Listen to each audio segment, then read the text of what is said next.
In April, a felon admitted to stealing over 500,000 rounds of ammo and selling them to local gangbangers in Philadelphia and Delaware. But instead of sending her to jail, the Delaware DOJ is sending her to rehab and is coming for the store she stole it from.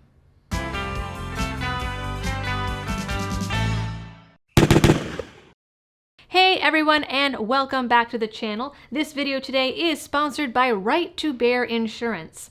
Right to Bear is liability insurance for the responsible gun owner. They provide great value for a great price and are an A-rated insurance carrier that isn't afraid to stand behind you in tough times. To protect your freedom, protect your family, and protect yourself, use my link down in the description. Under Delaware law, Daniel M. Brookins could have faced 8 years in prison. If the case had gone to the federal DOJ, she could have faced 10. And in fact, it was the ATF who caught her, so you'd think maybe they'd be involved in throwing the book at her like they do to the FFLs and everyday gun owners. But the courts gave her a sweetheart plea deal to a drug diversion program, which basically means court-ordered drug treatment. She's not being held accountable for the ammo she stole or the criminals she sold it to, despite politicians always yelling about the importance of keeping guns and ammo away from those very same people. The problem, for whatever reason, isn't the thieves' actions, it's that Cabela's, where she stole it from, sells ammo in the first place. Now, I know there are people in the community who complain about Cabela's and Bass Pro for various reasons, but an attack against Cabela's for selling ammo is still an attack against a retailer for selling ammo. The Delaware DOJ is now investigating every Cabela's and Bass Pro within 100 miles of the store Brookins stole from, which includes one in New Jersey, one in Maryland, and at least 2 in Pennsylvania. The DOJ says it's because they believe the company violated Delaware's public nuisance laws by not having the ammo under lock and key in every single location. Businesses need to be responsible members of our community. That includes gun dealers taking reasonable steps to prevent gun violence, says the Delaware Attorney General Kathy Jennings. Unfortunately, Cabela's casual storage and their stonewalling of this investigation tell us that they still aren't taking that responsibility seriously. Daniel Brookins didn't take the law seriously either, but that seems to be less of a problem. According to the Cabela's parent company, the Great American Outdoors Group, the document requests from the DOJ are overly broad and include confidential information. The group also requested the subpoena deadline be pushed back due to litigation surrounding the constitutionality of the public nuisance law, which Jennings refused. It seems that now Delaware is on a fishing expedition to try and either shut down the store or find them into oblivion. No pun intended, just because it's Bass Pro.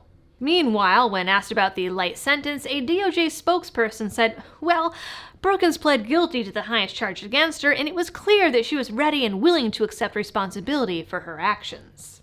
Back in 2012, she was convicted of 2 felonies for stealing and selling prescription pills in Maryland and faces more charges for stealing ammo from a Bass Pro in Pennsylvania, a case in which she is, according to local news, being offered another plea deal.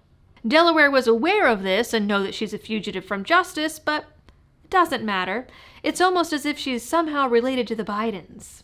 The irony is that the Delaware DOJ went after Cabela's in the past over allegations of straw purchases. They said that the store had allowed a man to purchase guns, which were then sold to gang members. That lawsuit was eventually dismissed because Cabela's did its due diligence in conducting a NICS check, something that can't be said for Brookins. Nor could it be said about her co-conspirators in the Pennsylvania case, who each stole $1,000 worth of ammo on one day and even carpooled together to do it. And yet, according to court documents, they're looking to the criminal for the solution. Ms. Brookins stated that in order to stop the shoplifting of ammunition, the Cabela store should not sell it or remove the ammunition from the open floor and or pay attention to the video cameras they had on the floor. Maybe that's the real reason that she's getting the plea deals, because she volunteered to be a poster girl for keeping ammo out of stores. I think the real solution would be actually enforcing the law and punishing criminals and the people that they're illegally selling things to, but I guess that one is not in the cards. You know, you guys, I record multiple videos in one day, and all 3 today were about the ATF going after FFLs or shutting them down, or I should say, and shutting them down. This one isn't ATF, it's just Delaware DOJ, but we are definitely seeing a pattern here, and a chilling one at that. And with that, that is it for this video in this little recording session. Please like, share, and subscribe if you are new here. Drop a comment down below for the algorithm. Ring the notification bell if you actually want to see more of my videos, because YouTube probably won't show them to you otherwise. And as always, thanks for tuning in, and happy shooting.